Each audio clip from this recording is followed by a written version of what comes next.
Here's a story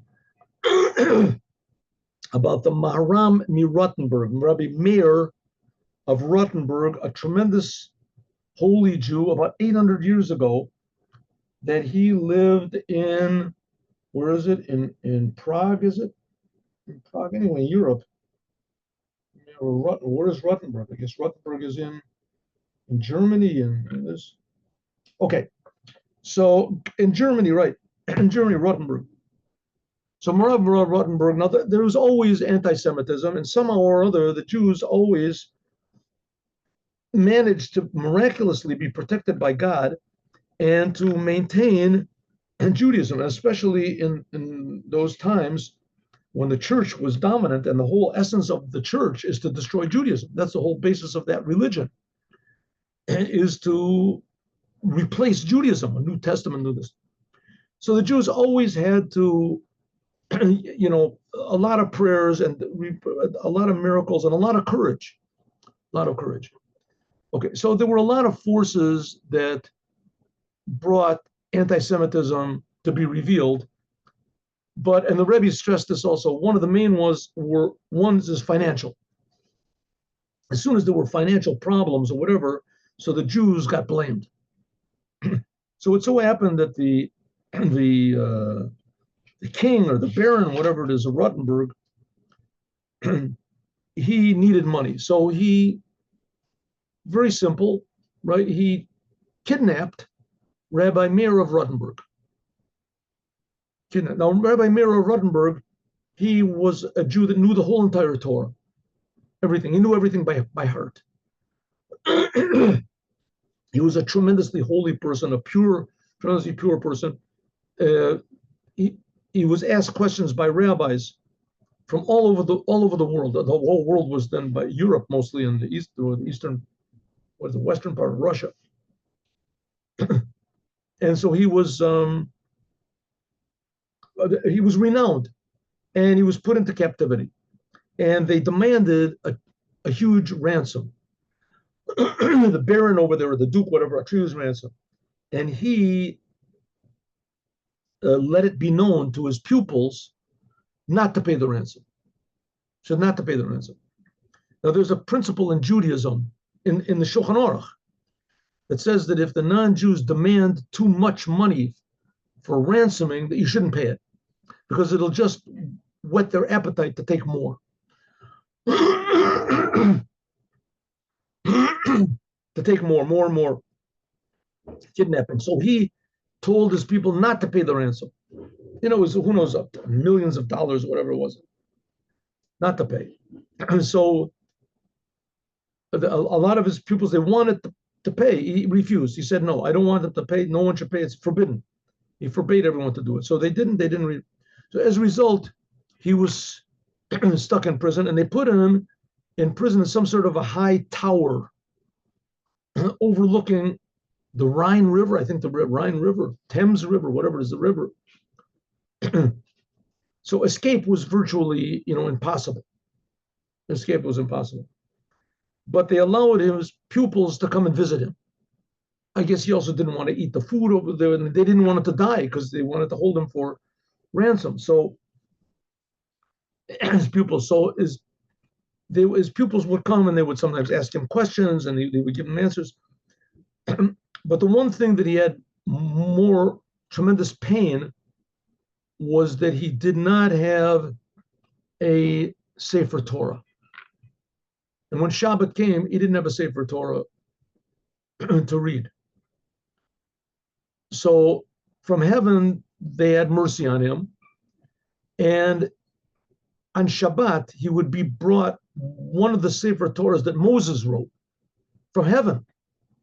And he would read from his cell, and all of the great tzaddikim and the holy souls that were in heaven would come down and listen to his reading of the Torah. That's what it says. And eventually he requested from his pupils that they would try to smuggle into him parchment, or maybe it was permissible to him for a parchment. I don't know. Anyway, they brought into him a parchment and a pen and ink. And he copied this Torah down, the Torah from heaven.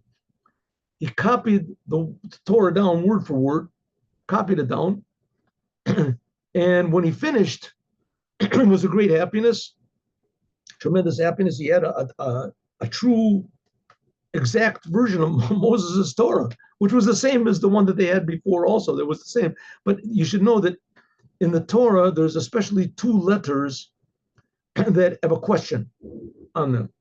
One of them is Katnot Or, Yal Bishem Katnot Or, that Adam made, garments were made for Adam. If it's written with an ayin or it's written with an aleph, with an aleph. And there's another change also. Anyway, so there's a little bit of a question which one it is. To this very day, there's some as far as I know, what is it? I can't remember what. All right, I have to find out. Okay, so he wrote the Sefer Torah. So he woke up on one Shabbat, and they didn't bring it to him, or he always had the Sefer Torah. Maybe it was from heaven. They gave him the Sefer Torah from heaven. I think they even gave it to him. In any case, the Sefer Torah that was given to him from heaven was not there. It was taken from him. Sefer Torah. He only had this Torah that he made. So he asked, maybe I made a mistake. Maybe I shouldn't have copied it down. And from heaven, he was told that no, it's a good thing you did. It's a good thing that you have. Now there's an accurate Sefer Torah, and that we only give you this, temporarily. It was on loan more temporarily, and that's it. So he would continue. He would read from his Sefer Torah, and still all the angels and Moses and whatever it is, I guess all the souls of the Jews, they would come. Whoever was relevant to hear the Torah in heaven, they came and listened to him reading the Torah every Shabbat. So he realized his time was coming for him to die. He realized that his end was near, Rabbi Meir of Rottenburg. So he ordered that his pupils bring to him wood and, I guess, tar. And he made a box, or maybe they smuggled into him the box that was already tarred. However it was, he had a box that was waterproof. And he wrote a note that this Sefer Torah was written by Rabbi Meir of Rottenburg.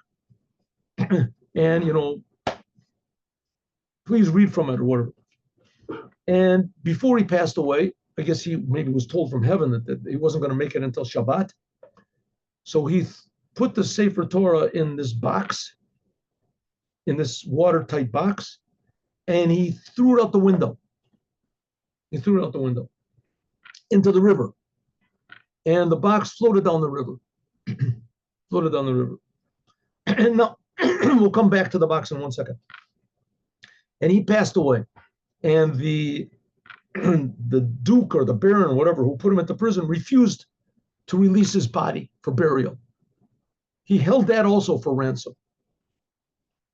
But now, because Rabbi Meir was not alive to protest, so they did get together money and they they paid the ransom and they redeemed his body. And there, you can go to his grave. You can pray at his grave. Very holy person. Okay. Meanwhile, and back in the river, this box is bobbing around, floating around, and it's floating down the river far away, miles and miles and miles away, until it gets to some place. I think it was even in France. Is it relevant?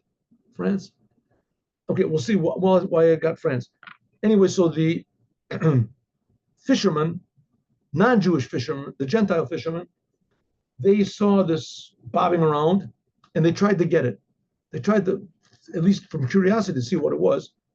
And so they threw a net over it, and the box sunk under their boats to the other side. So no matter what they did, how many nets they threw, they couldn't open it up. They couldn't catch it. They couldn't get it. So they thought maybe it's a Jewish thing. So they called the Jewish fishermen over. And as soon as the Jewish fishermen came over, as the box floated to them, and they took the box on the shore. And I'm not sure that there was another miracle that nobody could open it up, I think. That nobody could open it up. Anyways, and the Jews opened it up and they found the Sefer Torah that was there. They found the Sefer Torah. And this Sefer Torah was in Worms, Vermiza.